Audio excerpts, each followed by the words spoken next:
Today we're hunting werewolves in London with my review of The Order 1886.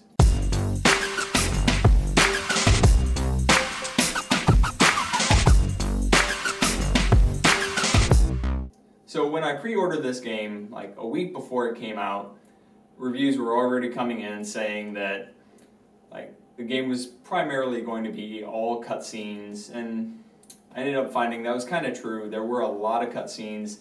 There were a lot of moments, mostly in the beginning, where you walk 5 feet and there's another cutscene, and then you go back to stumbling again and you're like hurt, and then you get back to another cutscene. However, I will say the seamless transition between the gameplay and the cutscenes was really impressive. So the game puts you in the shoes of one of the members of the Order, Sir Galahad, and he's basically a knight of the Round Table established by Arthur, and all the members you find are basically these guys that have been living a really long time, but they're not completely immortal. They can die, and they're basically drinking from the water of the Holy Grail that Arthur found. Anyway, these knights are basically the special forces of the Queen's army, and during the game they're not initially hunting down werewolves, they're hunting rebels, and so there's this kind of rebels versus knights versus werewolves, and you're wondering what side the werewolves are on. And you're fighting both sides with weapons created by Nikola Tesla, which include electric rifle and a thermite rifle that can blow stuff up. I found those weapons to be more of a special challenge to make the game harder for yourself. I personally always like going with a semi-automatic rifle with iron sights, just like the old Call of Duty games.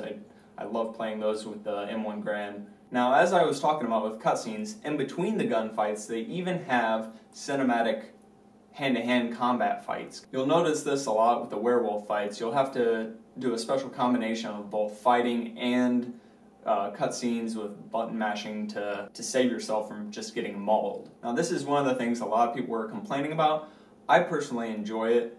I think it makes the fights a little more intense and more involved. I found it really similar to the latest Tomb Raider game, where even if you miss the button during the cutscene fight, it kind of rewards you with a brutal killing of yourself for failing, which is always fun. I purposely failed in that game just so I could see myself die in the different ways that the creators had thought of. So I found that fun. But like you might see in some other reviews, the game was really short. I found myself done with the game in just a couple sit-downs, but when I looked at it later, it said I was only 20% complete with the game. So if you're one of those that likes to go back and get all the different rewards, trophies, achievements, you might have something to look forward to there. However, I did find the plot twist at the end a little predictable. I saw it coming ahead of time, and it left the game open for a second game, which I think they should have just finished the story. They really could have just fit it all into one. I don't know why they have to make another game for it. So my final analysis of the game is that I would probably wait till the price range goes down to about $40 to make it worth it. Now, I'm going back to my 68th hour on Dragon Age Inquisition, which I would definitely say I would have paid more than $60 for.